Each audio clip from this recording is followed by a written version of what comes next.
Brought to you by Hug House Productions. Hi, hello, listener of Never Morphed. If you like this show, I am convinced you are going to love The Newest Olympian by Mike Schubert. Why am I so certain? Because that's one of the shows that inspired this show. Real ones who listen to the credits already know. Each week, Mike dives into the Percy Jackson series, which I love, joined by guests who are longtime fans of the Rick Riordan series. If you haven't read these books yet, this is the perfect way to get started and read along with Mike. They're so good. And like Animorphs, they're kids' books that touch on way more serious topics than you might expect. And they're about worldwide mythologies, starting with Greek and Roman. I know you gays love mythology. If you have already read the books and know how good they are, you'll love this series too. The dramatic irony, man. And if you know about the books from the Disney Plus series, Mike has done interviews and conversations with some of the cast of the show on The Newest Olympian too. Mike is a great host, a great editor, and obviously a huge inspiration for me. You can find The Newest Olympian in the show notes or wherever you get your podcasts. Go subscribe right now and enjoy.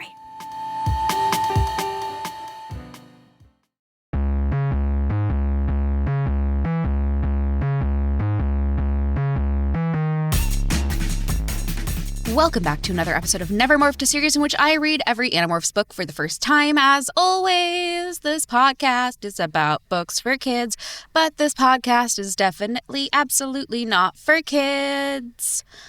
Yep. Still coming to you from the shitty mic due to little baby Pastina. Did you know that I record all of these intros on the same day? It's movie magic, baby.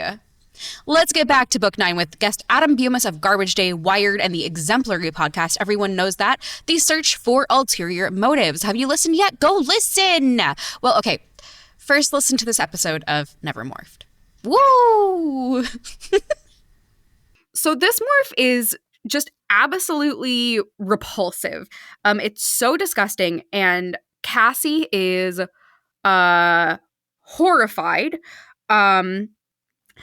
First off, it should be noted that these books do sometimes get elementary school kid yucky.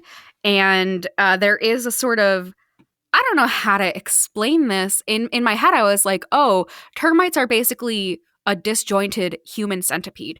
And then I realized that my comparison for termites was just two other creatures that termites are not, which I realize is not quite the human centipede, but that's what it made me think of. They dig with their mouths, and then they excrete what they dug, and then that gets eaten. And so that's not great. And Cassie does, in fact, eat termite shit, and she does not enjoy that. She's also arguably experiencing ego death. They are basically part of this hive mind. She keeps losing her identity in just what feels like an empty shell of a body that's just a machine. Yeah, then, this is the war against the Tor stuff. Yeah, I bet. It's I have been waiting for them to encounter an actual hive mind, and the way that she makes it feel like drowning almost. Yeah, it's really intense, for any book, let alone a YA book. Yeah. And it is explained in very clear terms. And I like how it barely even the standard 2-hour Animorph thing. It's if you don't stop being a termite soon, you're just going to get subsumed by the hive mind. Yeah. And then if you're subsumed by the hive mind and you're in a morph, you're in that morph forever if you hit 2 hours. And if you're subsumed, you're not going to know what 2 hours is. It's not just you're in the morph. It's there is no you anymore. Yeah, there is just gone. A termite. You're out of there. Oh, it's so horrific. And then chapter 13, Cassie is like, oh no, ego death. What do I do? I guess I have to kill the queen. Oh, yeah. And the way to kill the queen is to tell the other termites that it's an ant. Yes. This And I like the sort of specificity of like, she now hates ants. She never wants to be an ant again. This plan was because they didn't want to be ants. And so like, that is the thing she is able to hold on to. Yes. It makes sense that, like, that is the memory that stuck out here because it was so deeply traumatic for all of them that, like, this is the one thing that doesn't escape her. When I was taking notes, I was reading on, like, the Kindle app on my phone, and typically I'll take, like, a quote or two per chapter. For chapter 13, I just took a screenshot of the entire first page and just wrote, like, literally, what do I say here? Like, it's all of them just, like, screaming in terror because they are drowning in the hollow shell of the termite. Like, their identities are just sinking away. And just hearing everybody in the thought speak, like, calling out to each other and being so disoriented and not knowing what to do and not being able to move of their own accord either. That's the thing, is, like, they are really not in control of their body movements because they are part of this hive mind. Again, like, I I have been going through lists on YouTube from people who are, like, part of BookTube, and they're like, here are my scariest recommendations for Halloween. I've been making my way through lists of, like, scariest books, most disturbing books. This stands out more than, like, almost anything from those lists I've read. I'm not saying it's necessarily scarier. It kind of is on, like, an existential level. But the way that it comes through is just so upsetting. And also, they're all children. I think that's something you would expect more in, like, something with a more modern YA sensibility, sort of like post Steven Universe kind of thing. Yeah. Or even, like, a lot of the earlier stuff that informs that, like Neon Genesis Evangelion or something. Mm-hmm. Would you consider Evangelion, like, for kids? Was it? I guess I don't know why I need to ask, like, you if you consider. I guess I can just look up the demographic. That's always a can of worms. Different culture, different standards. But, like, part of the sort of point of the show is it's the creator's reaction to all these, like, dumb robot fight shows for boys. Right. And also making, the protagonist, like, this chump little kid and the horrors of doing that onto a kid. Exactly. I liked your piece about the Letterboxd dispute about the film/TV show, by the way. Thank you so much. It was great. Like, I frankly, my aunt read it. She was very proud. And she said, what is your definition of what a movie is? And I said, it changes depending on what context I need to define what a movie is. That's so real. That's such a good answer. I need to start thinking about that when people ask me about podcasts and if I think that YouTube videos are podcasts, which generally I don't, but maybe I do depending on the circumstance. And sort of the example I gave is I had to cancel an appearance on another podcast where I was going to talk about the Snyder Cut. And I watched the entire thing. It's very long. Yes. A lot of it is just, like, waiting for fights to end for me. Uh-huh. But, like, it's sort of divided into 6 parts. And, like, at the very end, you get this weird, like, teaser for this notional Snyder Cut 2 that no one ever pretend was going to exist, but, like, the scraps of ideas he had for what to do with it after it finished. And when that played, when those, like, teaser for Snyder Cut 2, when that happened, I was like, this isn't a movie. This has stopped being a movie when you did this. Yeah. Yeah, what an interesting, weird fringe case. And with Letterboxd, too, I feel like it's, like, it's different. Like, I don't know how to explain. Like, I'm glad that Station 11 is on Letterboxd.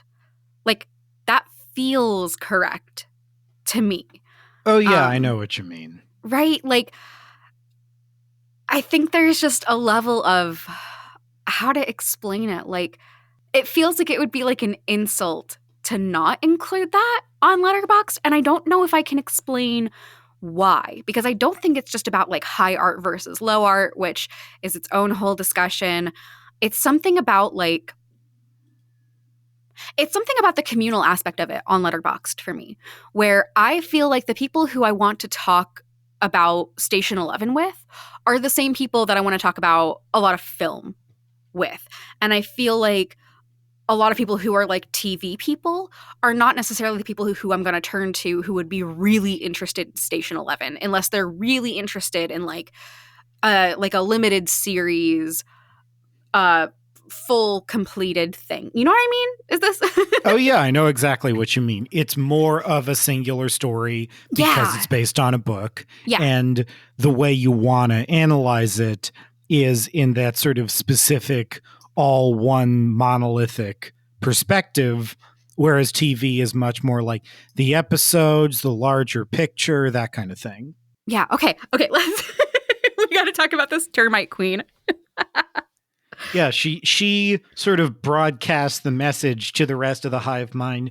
This is an ant. Everyone's got to kill it, but it's about the termite queen. Yeah, and the termite queen dies, and then all of the termites lose their minds because there's nothing controlling them anymore. Exactly. And Cassie gives this little paragraph that is so metal. She says, I think in some way I wanted to forget who I was, what I had done. I wanted to become one of the lost, panicked termites. She is like fully ready to let her identity be entirely subsumed by empty chaos. Oh, wow. It's so powerful. It's so sad.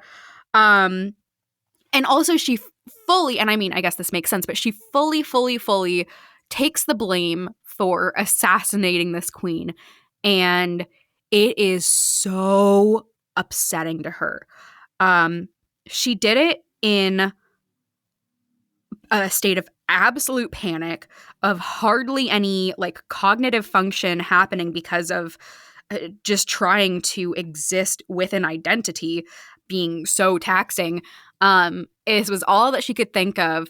And even with all of that, she is so upset that she would murder this queen in cold blood, because she also recognizes that it's not just the queen.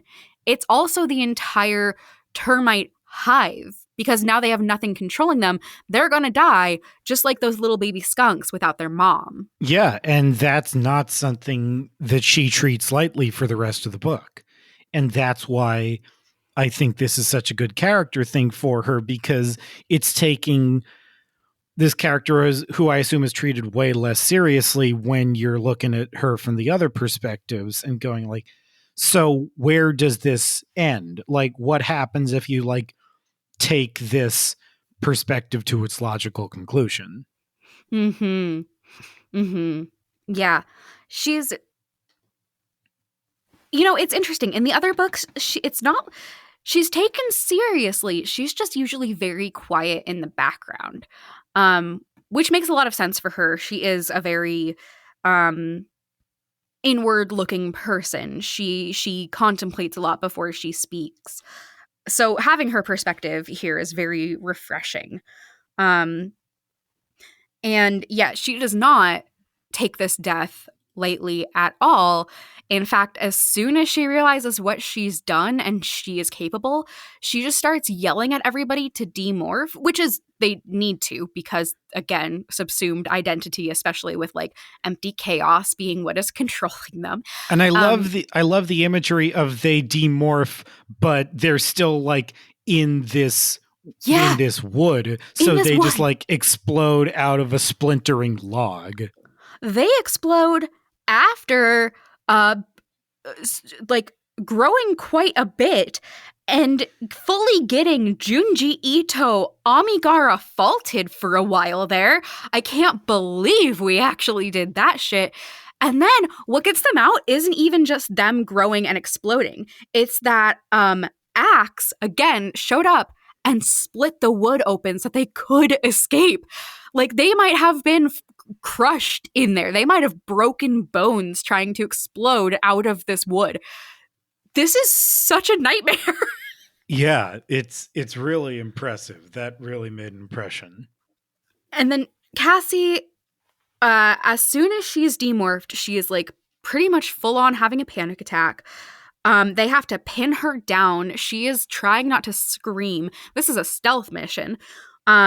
Rachel tries to hug her, and Cassie does not want to be touched. She is just so repulsed. She is so like way past her breaking point. My heart really went out to her here. And as this is going, meanwhile, they get the information on the computers. They're hacking into the system or whatever. Yeah.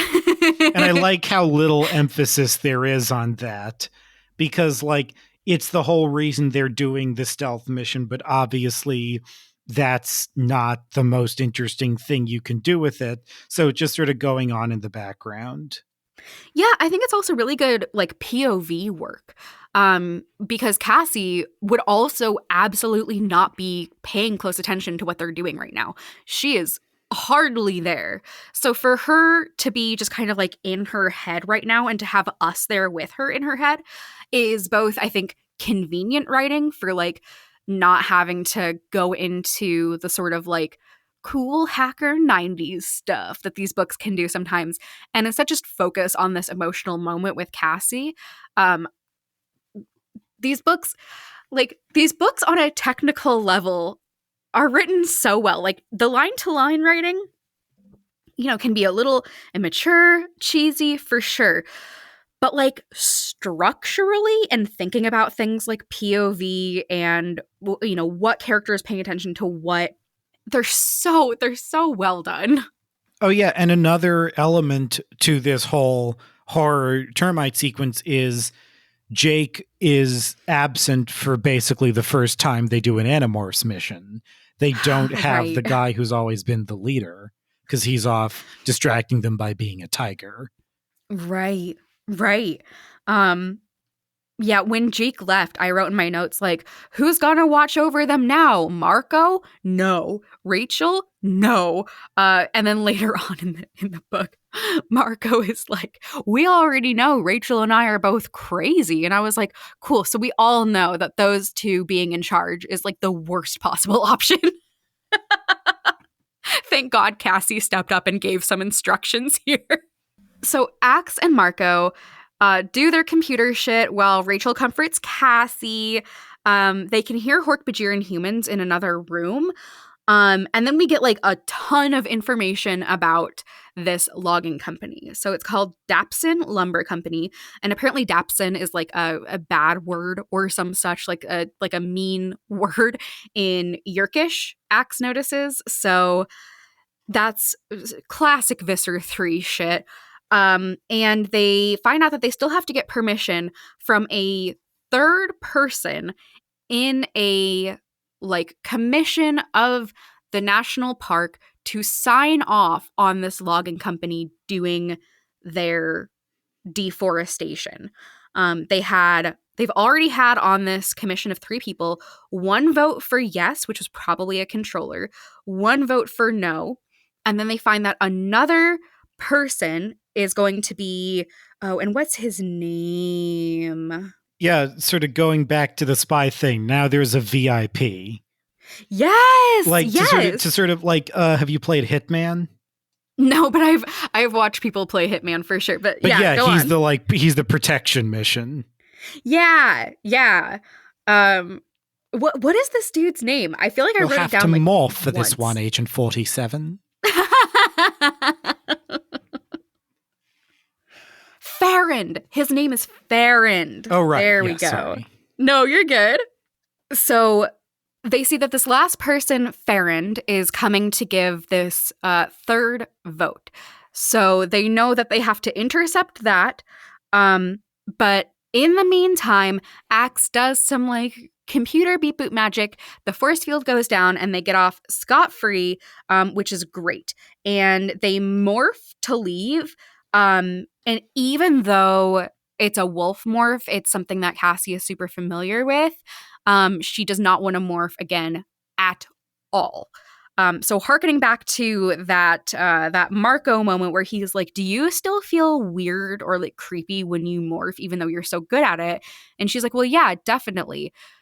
Having that to scaffold this moment where she just fully does not want to morph at all, even into a morph that she likes, I thought was really effective work. Oh, yeah. And I like how they are delving into the psychology of morphing in both directions in terms of like, it feels good to morph and exciting to morph into these other animals.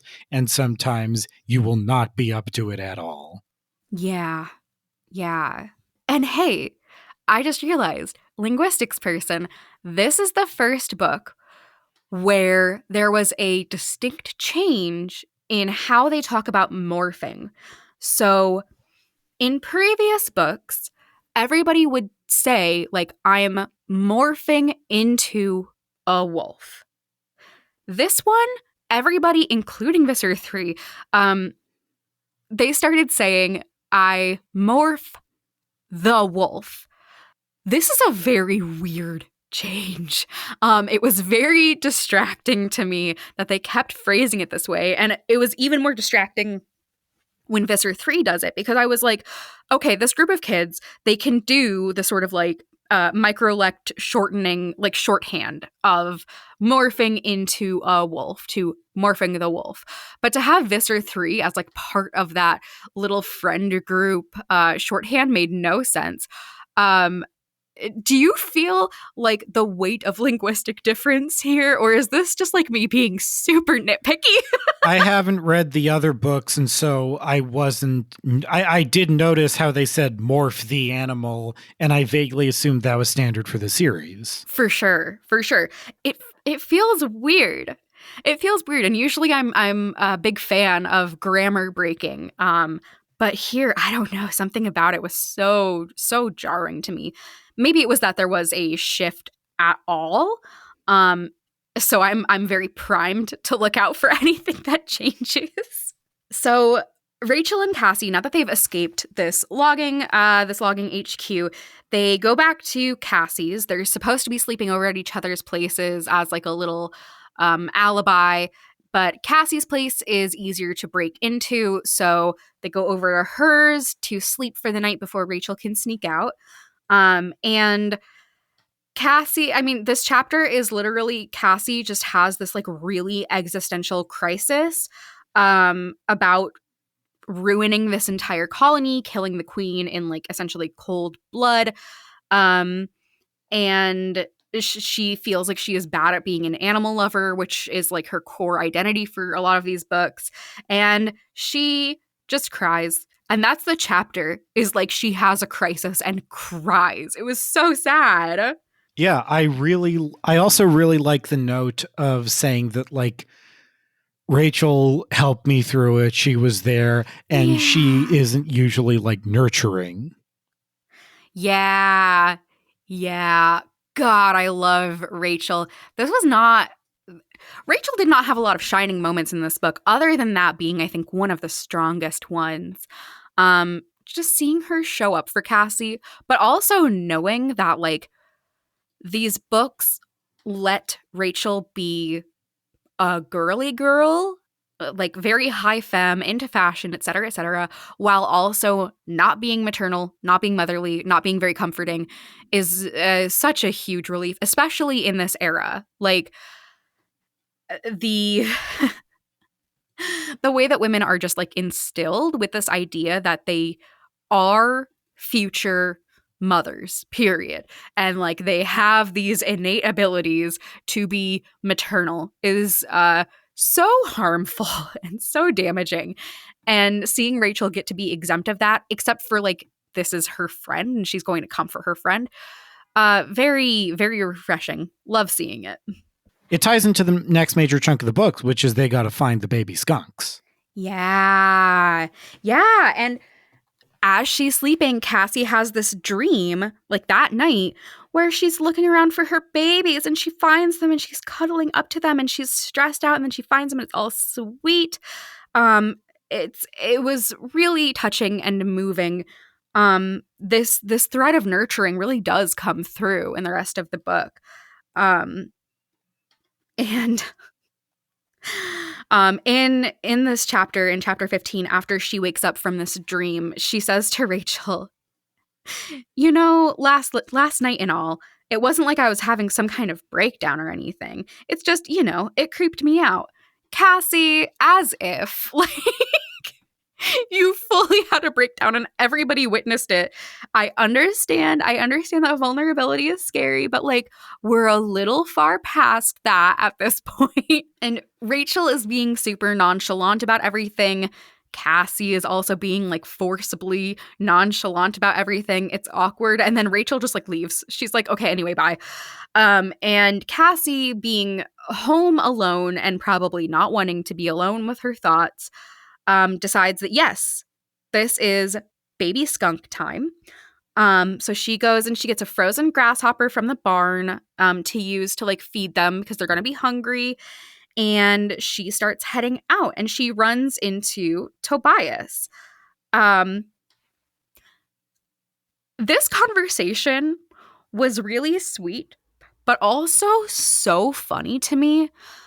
Because essentially what happens is Tobias comes over to Cassie. He's like, hey, I heard that things went really bad last night. Are you okay? And she's like, yeah, who have you been talking to? And he says, well, everybody, but like Marco said that you like fully went insane.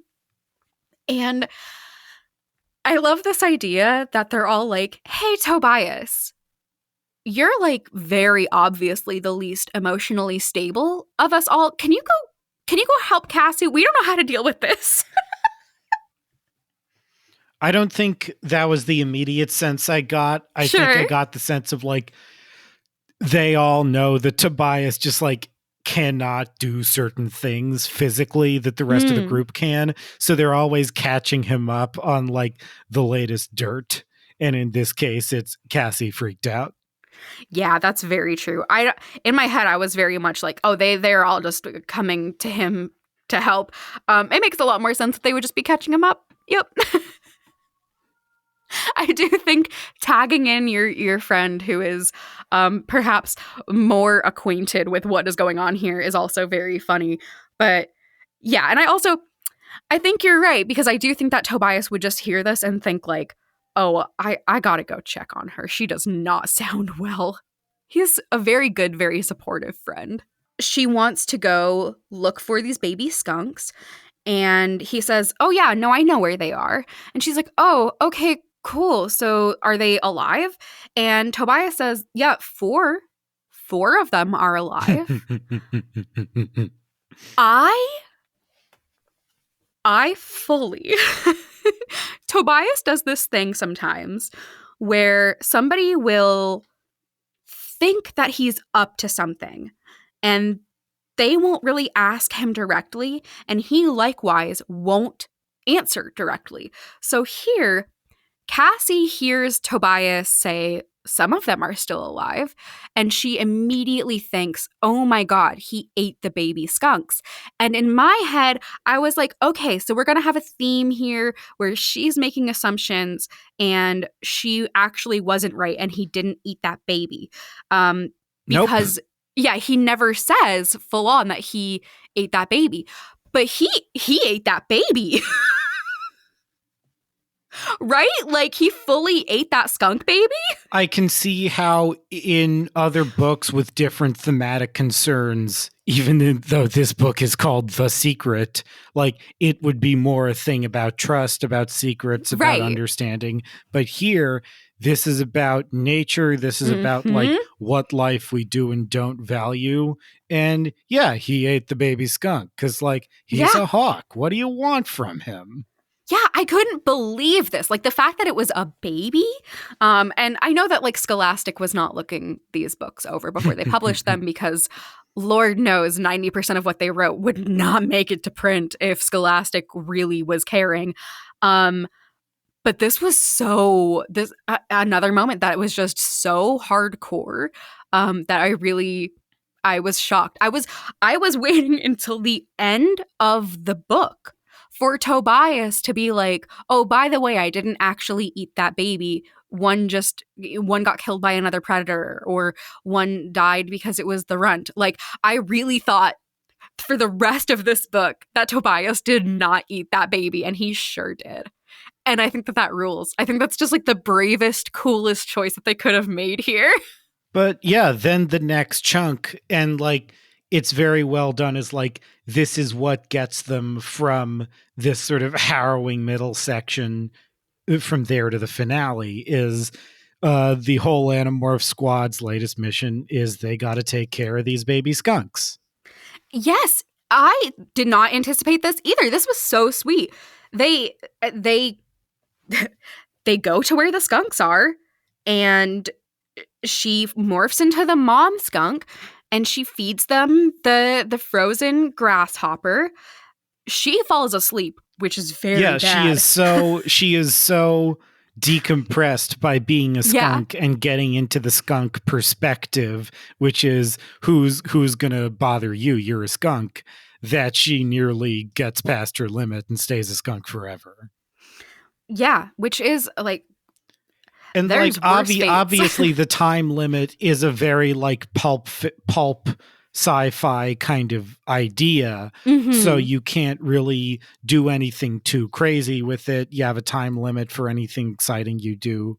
And I like the idea of exploring the limitations for like emotional uses of morphing and not just practical ones.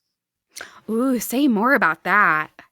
Yeah, like I was saying, this gets into a lot of the emotional dimension of what this sci-fi idea entails for like how these kids are dealing with everything, not just what they can do with but what they can experience, the different modes they can exist in and operate in and think in. And I like the notion of like, if you really need a break, then you might get stuck too long as an animal. Which also, man, I feel like that also ties into the overarching themes of the series about war, you know, of like these times of rest that you absolutely need being temporary, being ephemeral, being things that you can't count on, that have a strict time limit. Wow. I love these books, I think. I think that I like really, really love these books, which is great because I'm here. But they just keep finding new ways to make me just take a step back and be so impressed by everything they have going on. They work on so many different levels. Oh, yeah, completely. So Jake wakes Cassie up and he is pissed. He is furious with her. This conversation, I'm not gonna lie, is like one of the parts of the book that really did not land for me. I found it very strange. I understand why he is yelling at her. He was so scared for her, for sure. He basically says, you know, like, we have a job to do. This isn't just about you and your skunks. We have things, and also you could have gotten trapped. That's not good, blah, blah, blah. And he is just like yelling and yelling and yelling. And then eventually, so she demorphs and she's like, yeah, no, you're right. However, I do have to like protect these skunks. So what do you want me to do? And then they talk about protecting people they love. And it just kind of like fizzles out, and then they just kind of like giggle. Did this conversation read as bizarre to you? Because it was so strange to me. It made sense to me in terms of like, I know they do a round robin in terms of whose perspective it's from. And like, if this was a Jake book, if Jake was narrating, I think it would make a lot of sense that like the leader of the team has had to like trust everyone to do a mission without him for the first time. And then the next day, after like it was really hard and they did it, but everyone's recovering, he finds out that one of them just went off and nearly got stuck as an animal. Yeah, that's very true. The timing is not great here, Cassie. And yeah, it feels like it's kind of the consequence. It's what you have to juggle if you want to give everyone such a consistent perspective, a consistent like inner world and way they view everyone else, that you need to be able to like let another character's perspective take the driver's seat even when it's not their book. Yeah. And it's not their point of view. Definitely.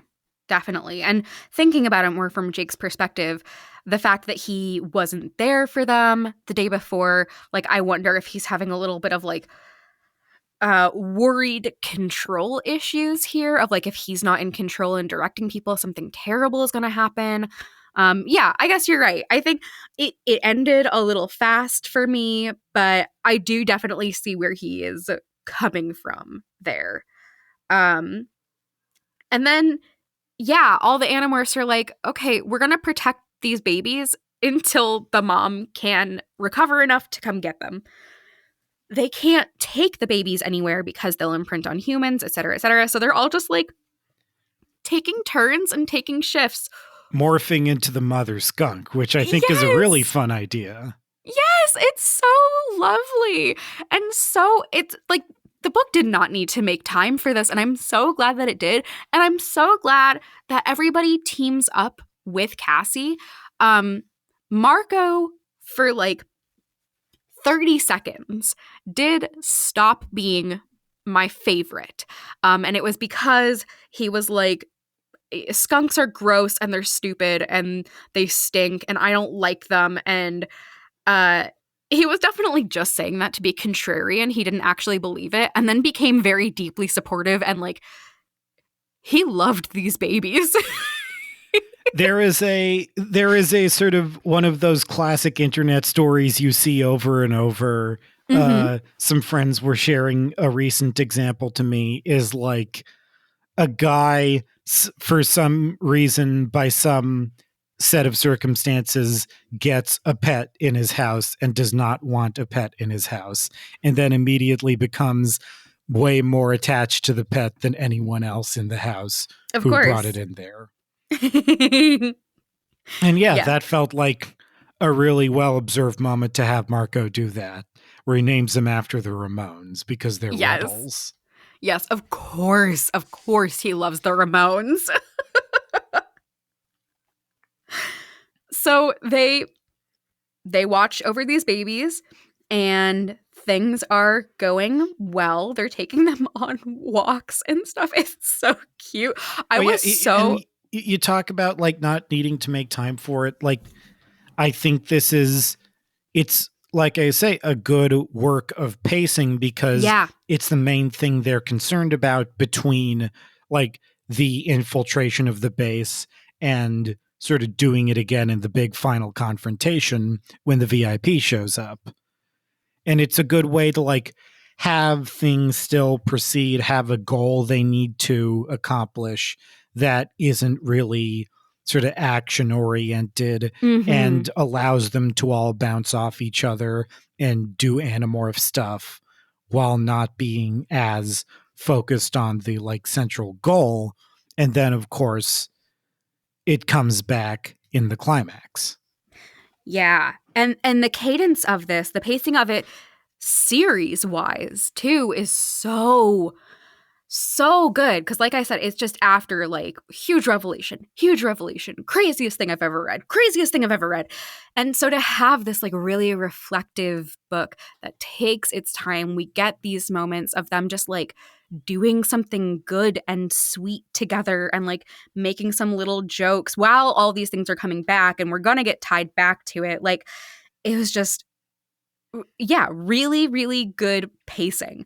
The way that they balance the pacing in these books, it's usually like the first 80% is pretty normal, and then the last 20% is so intense, which is usually very fun. It makes for some good like momentum when you're reading. There's like just enough to keep you chugging along, and then at the end it gets so exciting. For this book, the pacing is a little bit different. I almost feel like it's like more of an up and then a down and then back up. where we have this like sort of cozy middle. Very, very, very comforting read, even despite, again, the abject horror of termites. I know what you mean.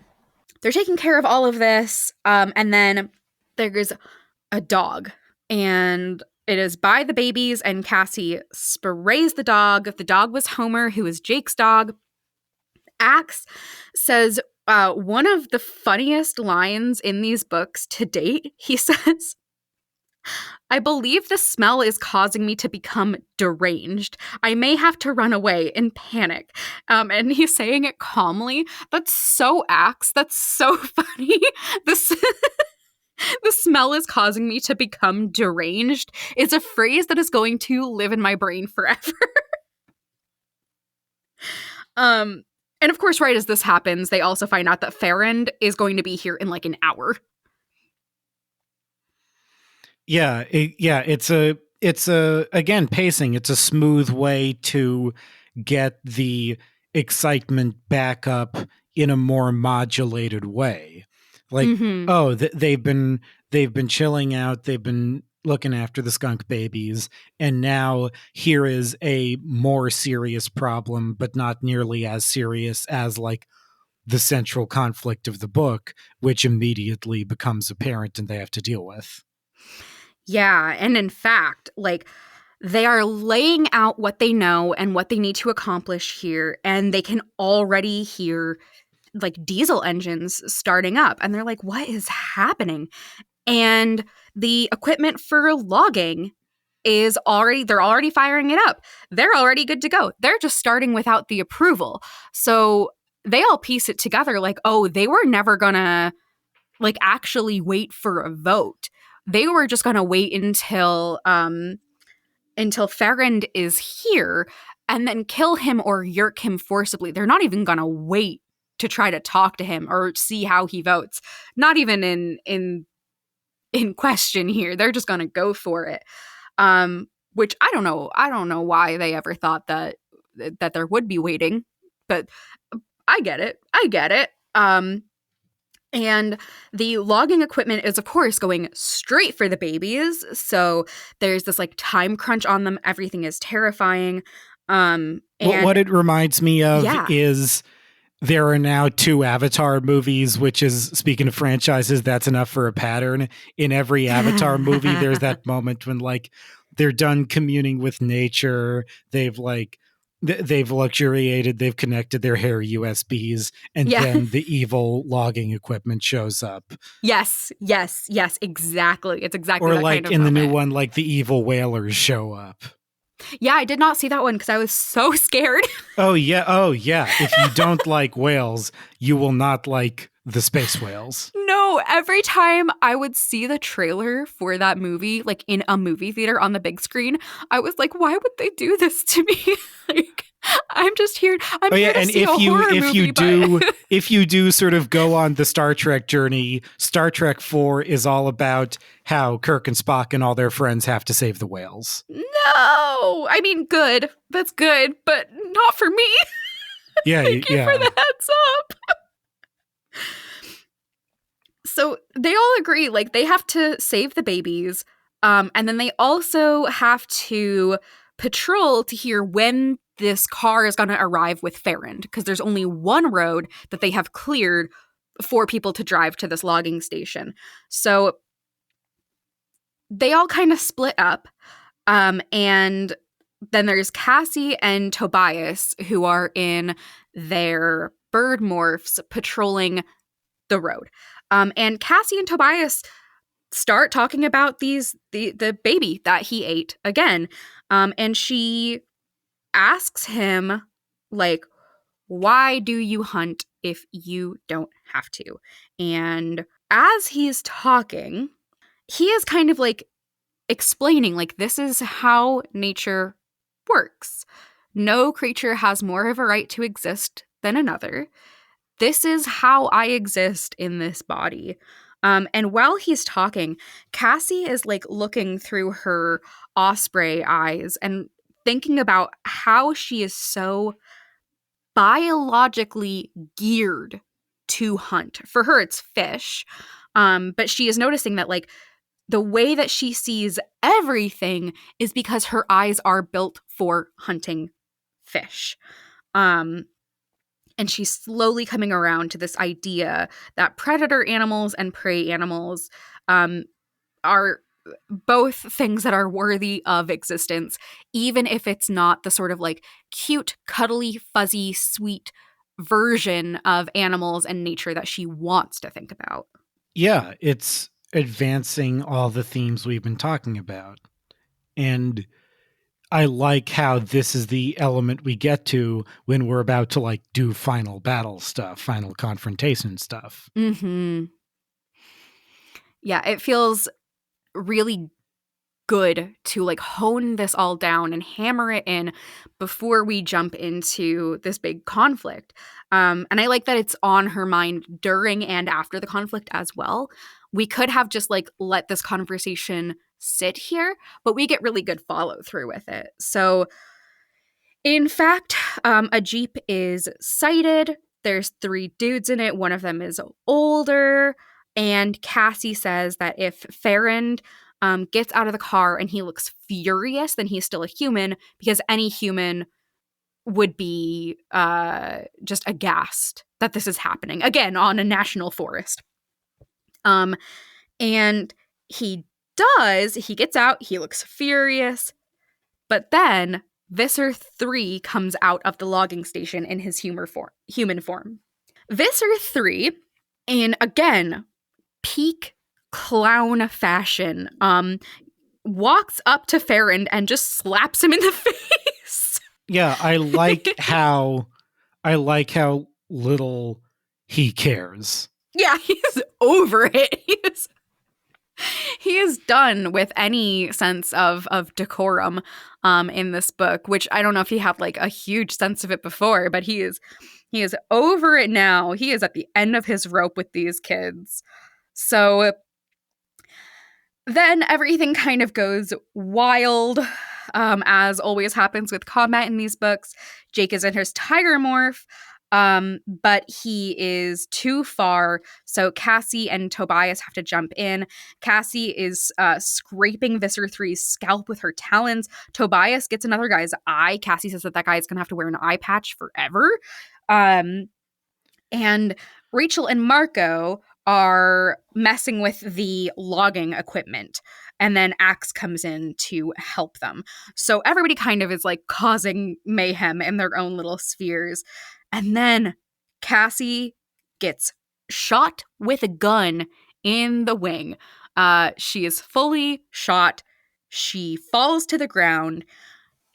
Just before she passes out, she sees an ant that is potentially carrying the corpse of the queen termite that she assassinated. That felt like the last shot of a horror movie. Yes, this was dark. Well, like, it felt like darkly funny to me. Yes. But yeah, it's sort of it's all come back around the circle of life. It's not so pretty, but her getting shot, to me, that sort of felt like the most regular, conventional YA book choice the whole book makes, I think. The sort of notion, like, she dives in, she claws Visser 3's human head, and then she sort of immediately gets taken out of the main conflict, so she doesn't have to be around and describing all the, like, carnage, standoff, whatever battle is sort of happening, so she can have a much more, like, personal and one-on-one kind of confrontation. And it sort of reminded me about how, like, before this was called YA, like, Bilbo Baggins gets knocked out for the whole final battle of the Hobbit. For me, it immediately makes me think of Twilight. Bella Swan, exactly. She gets knocked out at like every single end of the book, of every book. And then, of course, infamously in the movies, you get to see the entire big, stupid vampire battle, and it's all just Alice's vision. Yeah, I had never watched I had seen like the first movie, but I didn't watch any of the movies past that until a couple of years ago. And I did not know that that scene was about to happen the way that it happened. And I lost my mind. I was like, this is the sickest thing that they could have. What? And I cannot imagine the experience seeing that at midnight in the theaters with a whole bunch of like Twilight fans and seeing that scene of just absolute carnage. Imagine conversely, like you haven't read the books, you don't know what's coming, you fully buy this is how the Twilight Saga ends. I remember like movie reviewers I liked talking about at the time, and they were saying like, remember this was about like teens falling in love? Yeah.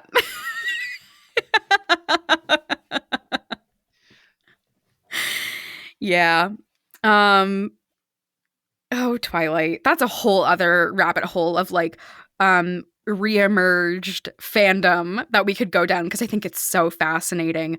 And revisiting the movies, or I guess visiting the movies as an adult, was so much fun. There's such a wild franchise. It's such bizarre camp. Messy, messy series. But that moment, like, just absolutely iconic shit that they would put that in the film. That's just such a wild, outrageous decision for something to include. And I gotta respect that, like, fully and deeply. I understand it on a purely like, we decided to split this book into two because that's what Harry Potter did and they made so much more money. There is not nearly enough stuff for two movies. Like, let's just put something in. What's something that like looks interesting on screen that's going to take up time? Yeah, absolutely. We haven't moved past that yet. Cinematically, I just remember that they're turning Wicked like into sometimes it's like 100% the right decision. Like Dune, you needed to split that into two movies, and I genuinely think that there is some stuff in both Dune movies that is deeper and more involved and interesting than in the book because they can split it in two. Yeah, that makes sense, and also just like. Numbers wise, like those books are colossal. So it does make sense just in the amount of content. With a lot of things, I feel like there's a lot that you can cut and still get away with like the general, sweeping story, some good moments, the vibes, the themes. But for that, it feels like I have not read Dune, but it just feels like it's so dense that like how possibly could this not be broken up into more things? Well, the inverse of that is we're recording this before the Wicked movie comes out. Yes. They announced that it was split into two movies and the first one is Wicked Part 1. And then in all the marketing, they have been awfully quiet about this being just the first half of the musical. And I wonder genuinely what effect that's going to have on like whether people like it, what it does at the box office, just like the fact that you are being told like not even really half a story because it's Broadway and like the intermission always comes more than halfway through, but like call it 2/3 of a story and then just stopping with no indication that that's what you're going to do. I could see that really backfiring. Oh yeah, I didn't consider that at all. Like everything that I've seen about the Wicked movie is discussing how they're like really underplaying that it's a musical, the way that they did with Mean Girls and Wonka. Mm-hmm. But yeah, like Defying Gravity, good song, really climactic, but like the story isn't over. No. Wow. That is so weird that they really have not been marketing it as like the first of two movies. They've been marketing it as Wicked, period. Why do you think that is? Do you think Do you I think it's because people are over like part 1, part 2, and they're trying to reel people in? I think so, because to go back to Mission Impossible, they kind of are having second thoughts about having the last one, which is a part 1, Dead Reckoning part 1. They've been trying to call it just Dead Reckoning, and they're sort of considering naming the second part something else, even though, because it was part 1, I knew what to expect when at the end of the movie, Tom Cruise hadn't defeated the evil computer. That's what the last one's about, by the way. Tom Cruise versus an evil computer. Awesome. Back in the book, yes. Cassie wakes up and she is in a cage, basically. Yeah, she's in this like dark box with air holes. It's basically a cage. Farron is passed out on like the ground next to her. Visser 3 got him. And Visser 3 is telling them, like, make sure that nothing gets out, no matter how small, because previously Axe had gotten out of a cage similar as a flea. So Visser 3 is learning. He's capable of learning. Good job. And of course, like full circle, I always knew it was going to head in this direction. Visser 3 is updating like, oh, things are going on outside. Oh, this is working. Oh, this isn't working. And everything seems super dire. And then Cassie realizes what she has to do. She demorphs, squished next to Farron. She morphs again into a skunk. And she is spraying at them as soon as they open this cage, which they do to shoot her. And she does not let them. She sprays all of them in the face. And I like the specificity of like, this is how many times a skunk can spray at once. And so it's like, I'm going to get this guy, going to get those two guys, going to get the Hork Bajir. Yeah. Uh-huh. And she's a great shot. She gets them all. And they run. They run away. It's so funny. But they realize like they're at a standstill here. They're at a standoff. Yeah. So basically, Visser 3 had put up these force fields again so that Rachel and Marco couldn't use the logging equipment to just come destroy the building.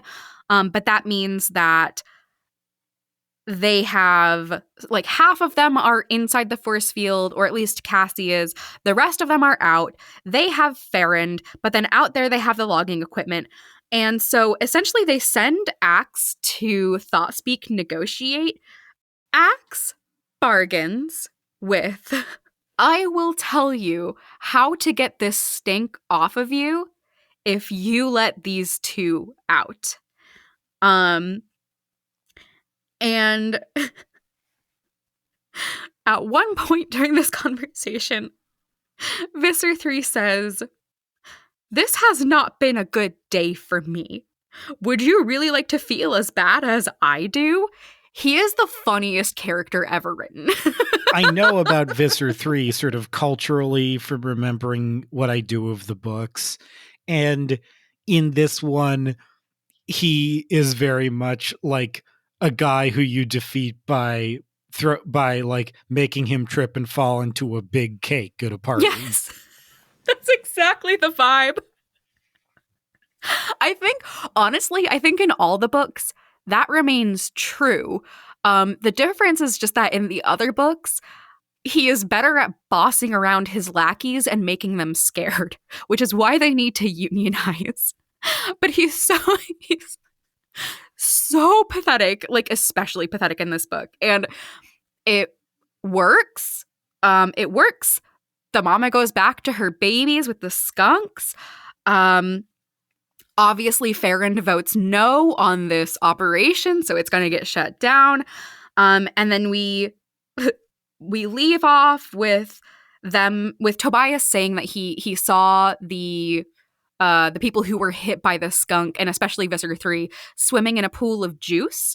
But we then find out that Axe lied to them and said that it's not tomato juice. He said that it's grape juice. that gets the skunk stink off of them. And so like Visser 3 is dyed purple. He still stinks. Nobody likes him. It's incredible.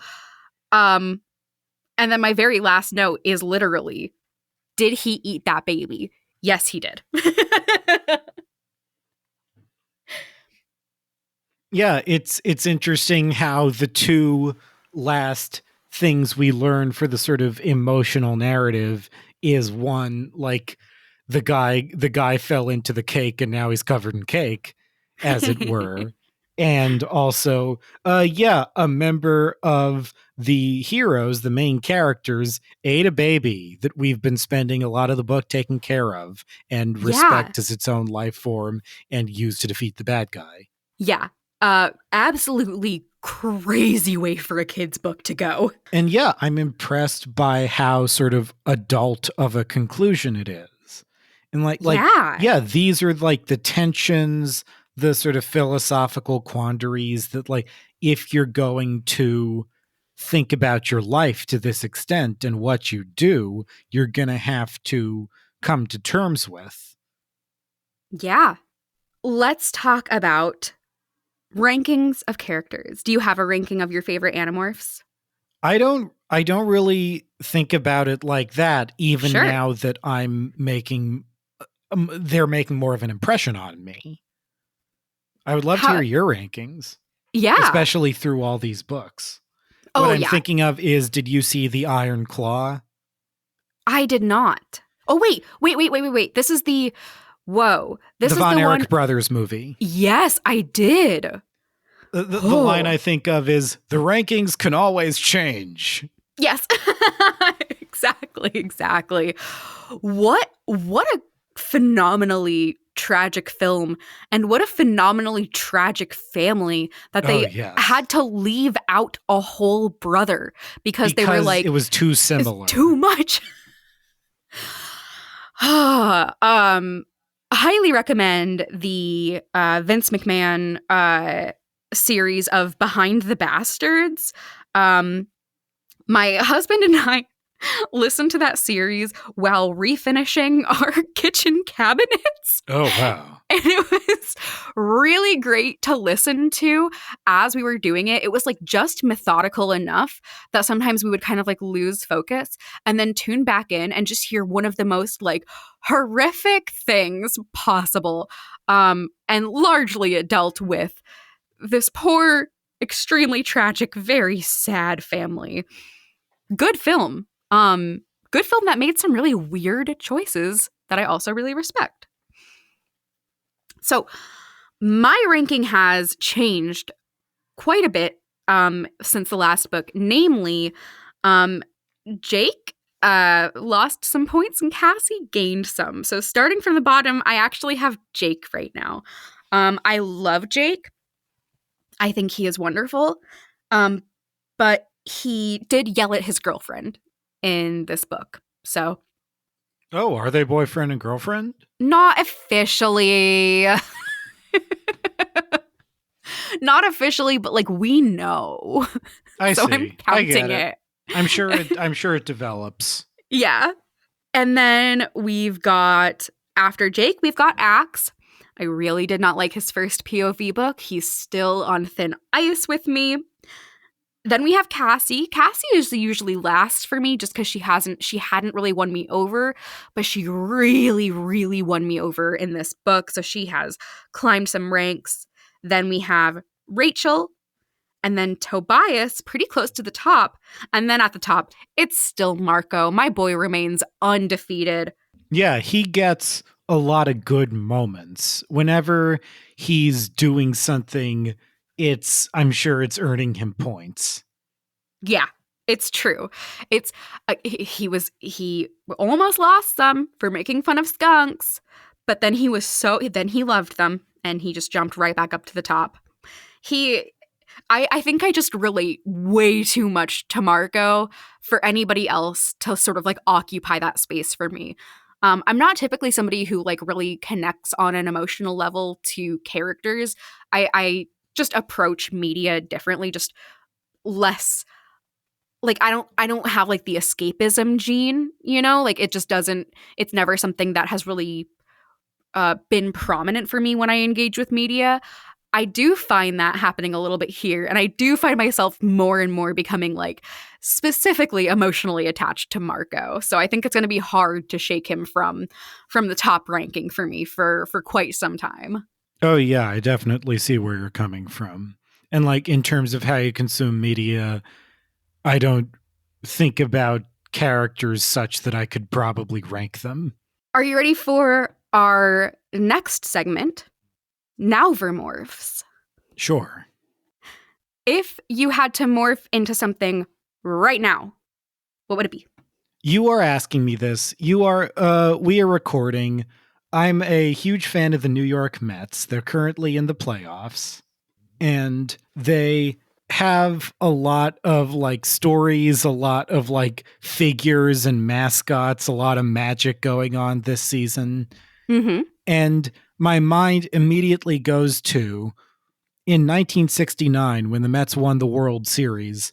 There was a game where there was a black cat that walked by the opponents in a game at the Mets stadium. Ooh. And the other team, the Chicago Cubs, were ahead of the Mets, but they ended up losing. They ended up completely losing ground to the Mets. The Mets beat them and went on to win the World Series.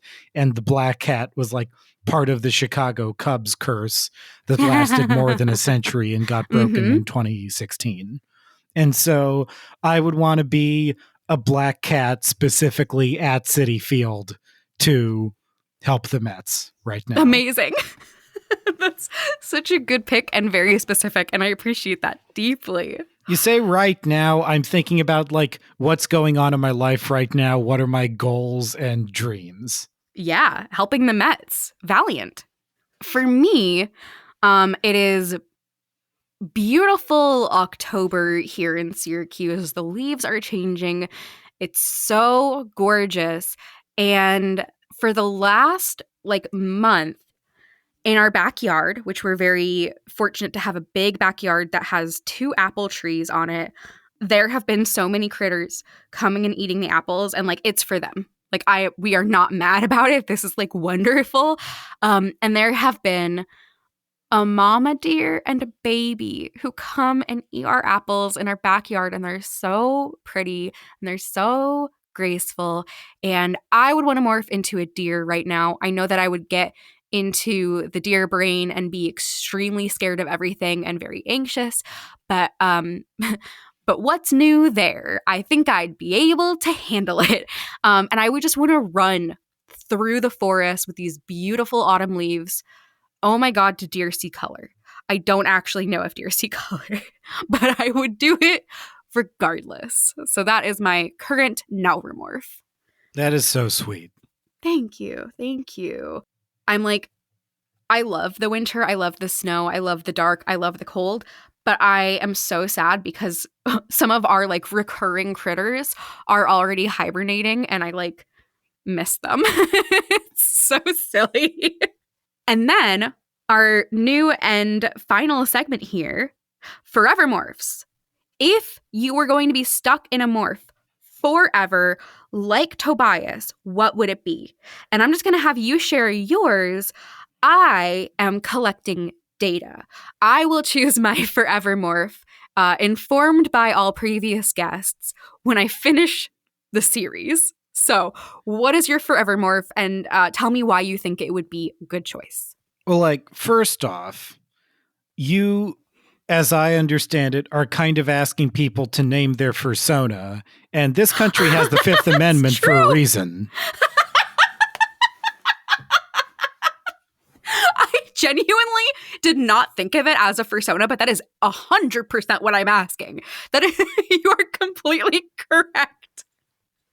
And I respect your constitutional rights. Phenomenal answer. I will give you the data. I care about data too much to withhold it from you. Yeah, I'd go in fact, we didn't really talk about it, but they turn into them in this book. I'd go owl.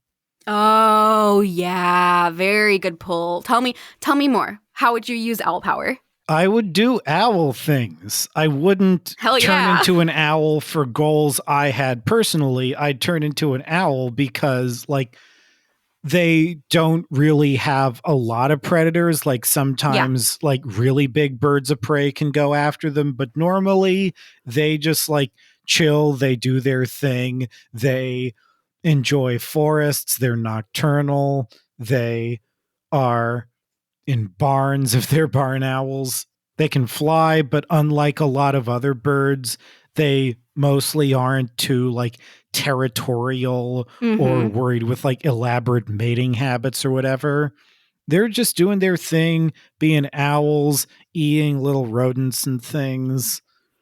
I would love to be an owl, I think. That does sound so nice. It sounds so unbothered. Like, I understand that animals, except for humans, categorically do not receive emails. However, I feel like owls especially do not receive emails. Well, like, it's like part that, part they don't need emails because if they want more information, they look around. Yeah. They've got amazing eyes, nocturnal, so they can see even sharper in those situations than most other creatures can. Yeah. Do you have a specific kind of owl that you would want to be? I hadn't put a lot of thought into that because all owls look so uniformly gorgeous to me in so many different ways. Like great horned owls. Yes. Oh my God. Those like weird head patterns of feathers they have. Snowy owls, just like big flying pillows. Yeah.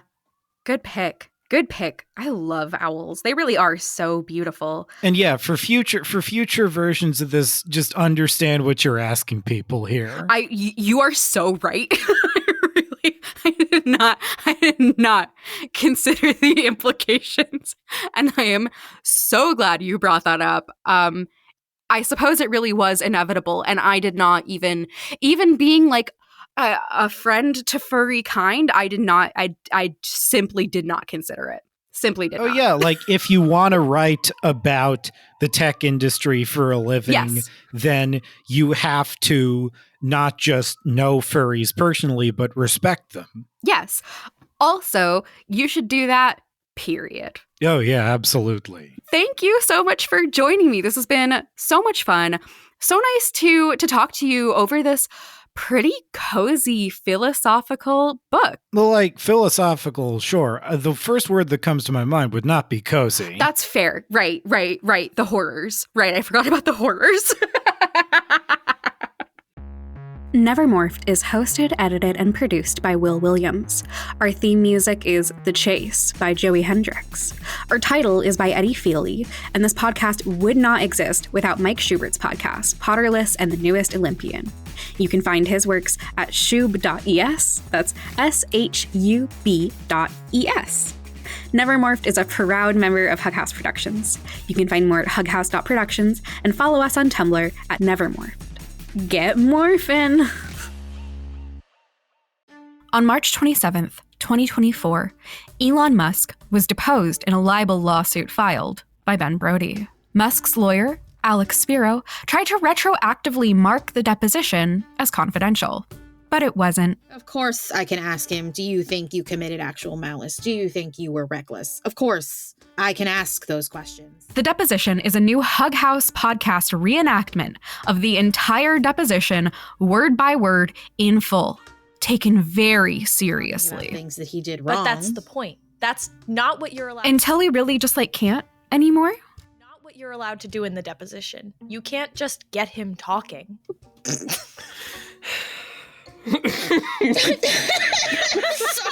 The deposition drops on the 4th of July, 2024, with 4 weekly episodes. Subscribe on your podcatcher of choice or find us at hughouse.productions today.